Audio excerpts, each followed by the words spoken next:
接下来，我们来推敲这篇文章的文意逻辑。文章一开始就讲到猫料，做乜解抓到见面会来搭猫料呢？因为记得读菜题，青菜料下放片有50千，不过大久咧就会发现抓张猫料做解物，当唔系下太解放鱼，记得抽象。到底有乜解下好解方式？當場就上到平常七家大解順後，就有逐個，倆逐個老貓草比較起來，逐個卡硬撐，又有軟性。記得抽象用倆逐個來結別，為每抽象到用逐個來做逐滅，改變倆逐滅。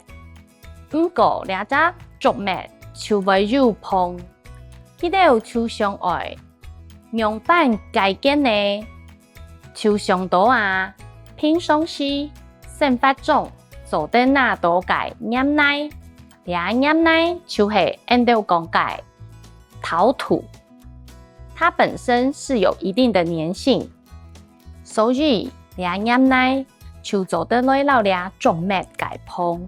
嗰本嘅米，白槍就會下豬骨，不過後尾就開始有人做牙出來咧。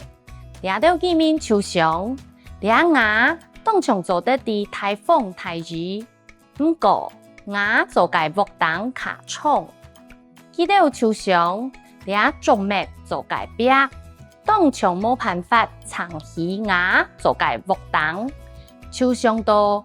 用來做奶樽，在高樓一地解奶樽，做一扇奶樽壁。